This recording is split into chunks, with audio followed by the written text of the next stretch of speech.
What do you call a ruler so ruthless that she makes men like Nero and Caligula seem almost restrained? You call her Wu Zetian, the only woman ever to claim the title of emperor in China. Her reign was filled with blood and brilliance, cruelty and cunning. Yet before she stood at the height of power, she was just one concubine among many, in a palace where women were expected to fade into silence once their emperor died. Wu Zetian chose a different path, one that shocked her world and rewrote history. Wu was born in 624 AD during the golden age of the Tang dynasty. The Tang court was the beating heart of a vast empire, cosmopolitan, sophisticated, yet rigidly bound by Confucian hierarchy. For women, the rules were clear. They existed to serve, to bear heirs, and to retire quietly once their usefulness was over. When Wu entered the palace of Emperor Taizong as a low-ranking concubine, her fate should have ended in obscurity. But she had something that no rulebook could predict, an ambition that refused to bow. When Taizong died in 649, custom dictated that all his concubines retire to a Buddhist nunnery, their lives essentially over.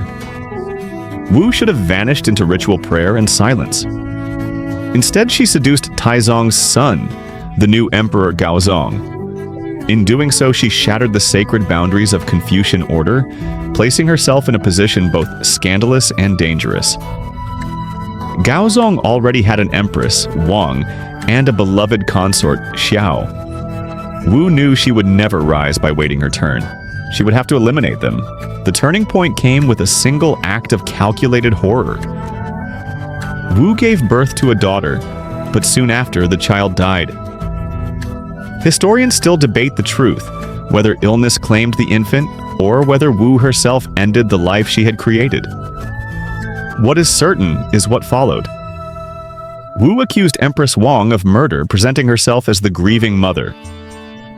Gaozong, blinded by passion and manipulation, believed her.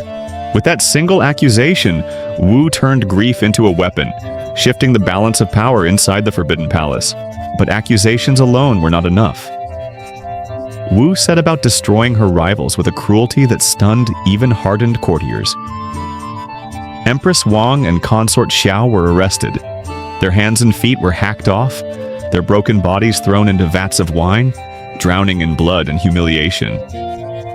Chroniclers recorded that consort Xiao in her agony cursed Wu, swearing to return as a cat to torment her. Wu, who could endure blood but not curses, was so shaken she banned cats from the palace for the rest of her reign. This was more than personal vengeance. It was a performance of absolute dominance. In a society where women were expected to embody gentleness and obedience, Wu inverted every expectation. She had used the bond of motherhood, the performance of grief, and the spectacle of cruelty to seize the title of Empress.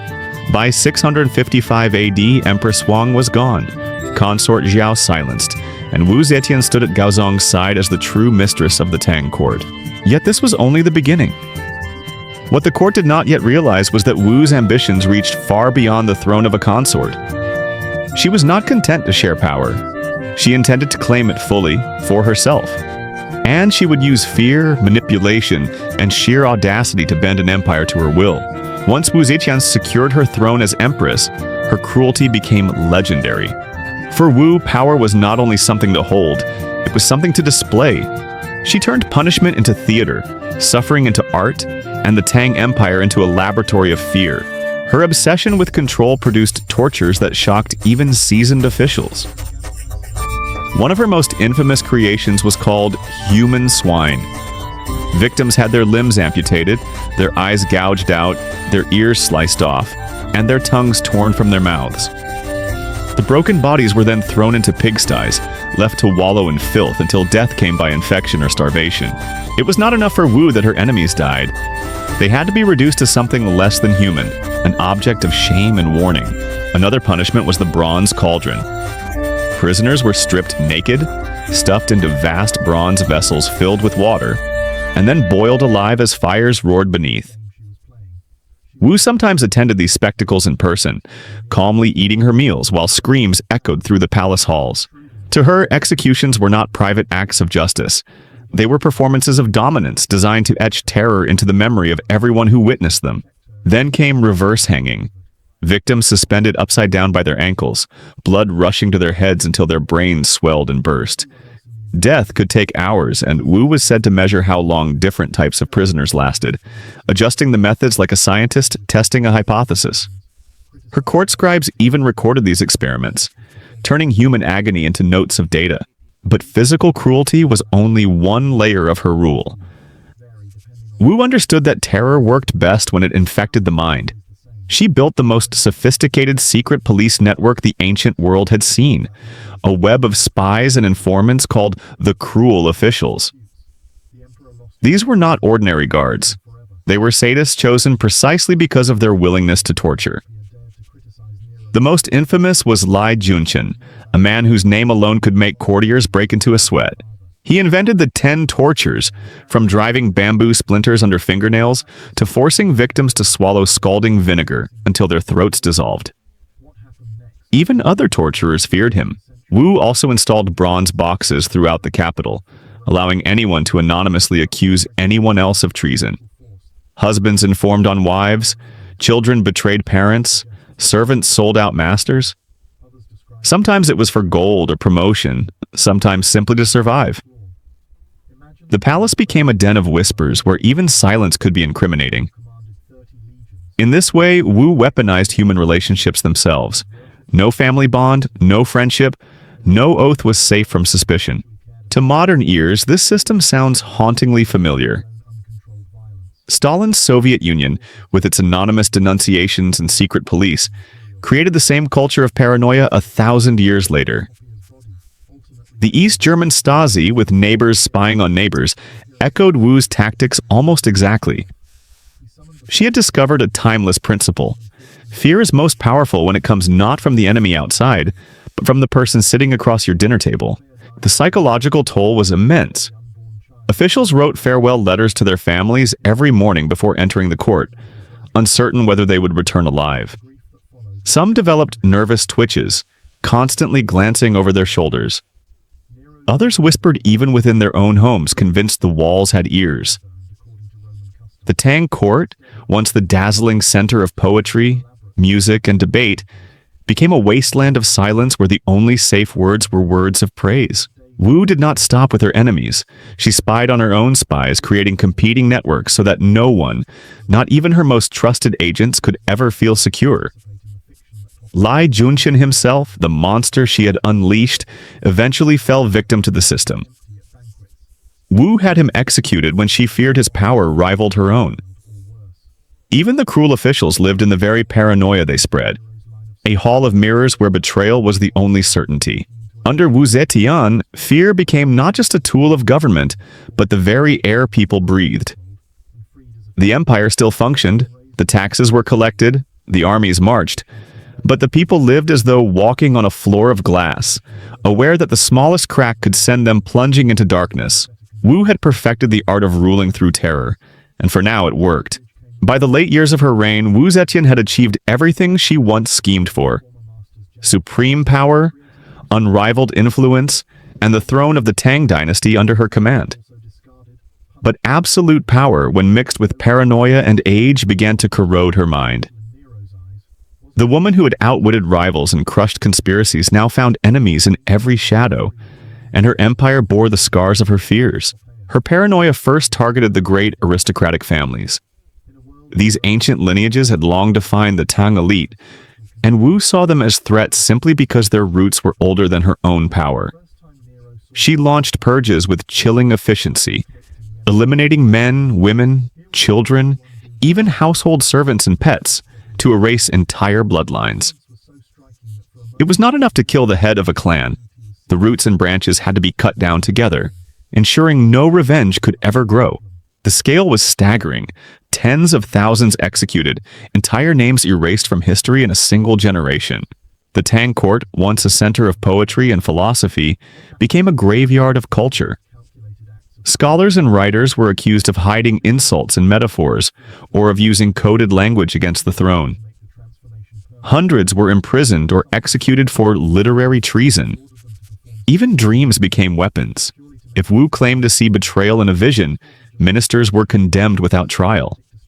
She purged her own advisors repeatedly, each time replacing them with more terrified yes-men who dared not question her word. By the end, the brilliant chorus of Tang voices had been reduced to whispers of submission. But paranoia was only half of her decline. The other half was delusion. Wu Zetian began to see herself not as Empress, but as something divine. She declared she was the reincarnation of Maitreya, the future Buddha destined to save humanity. Temples rewrote their prayers to include her name, and colossal statues were built depicting her as a living deity. To question her divinity was to risk execution for blasphemy. Her court filled with fortune-tellers, alchemists, and mystics who promised her eternal rule. She consumed mercury-based elixirs of immortality, which instead poisoned her body and mind. Her skin grayed, her hair thinned, and she suffered violent mood swings and seizures. Yet she insisted these were signs of her transformation into a goddess. Mirrors became her enemies. She sometimes screamed at her own reflection, believing it showed traitors plotting against her. Even her approach to love turned grotesque. Now in her 70s, Wu surrounded herself with handsome young men, lovers who were paraded through the palace like ornaments. But they were not companions for long. Wu ordered many of them executed after only a few months, convinced that killing them at their most beautiful would somehow preserve their youth and transfer it to her. In this macabre ritual, even affection became entangled with death. Her palace drifted into surrealism. Officials described her conversing with empty chairs, claiming she was speaking with the spirits of her victims. She ordered the construction of a massive underground tomb, stocked with miniature palaces and clay servants, as if she intended to rule over the dead as she had over the living. The empire's most powerful woman was now its most haunted. By 705 AD, Wu's ministers had had enough. Too weak and confused to fight, she was quietly removed in a palace coup. The woman who once orchestrated executions with terrifying precision died not long after, likely from the very mercury elixirs she had believed would make her immortal. And yet, Wu Zetian's story cannot be dismissed as simply one of cruelty. She was a paradox. She expanded China's borders, strengthened its bureaucracy, and promoted officials based on merit rather than family name. She created opportunities for scholars of humble birth and left behind infrastructure that endured long after her death. In many ways, she was more effective than male rulers who are celebrated as great emperors. But history remembers her differently. Men like Nero or Caligula are remembered as tyrants, but Wu carries the double burden of gender. In a patriarchal society, she became proof for some that women in power could only rule through blood and terror. Yet her reign also demonstrated that women could wield power every bit as effectively and ruthlessly as men. Later queens and empresses, from Catherine the Great to Elizabeth V, would face echoes of this judgment. Wu Zetian's legacy, then, is complicated. She was both destroyer and builder, both tyrant and innovator. To her subjects, she was terror itself. To historians, she is a riddle. A woman who broke every law of her age, who turned the empire into a nightmare, yet who also left it stronger than before. Perhaps that is why she fascinates us still. Not just as the only woman to sit on China's throne, but as a reminder of how power, unchecked, transforms ambition into madness and fear into an empire's foundation.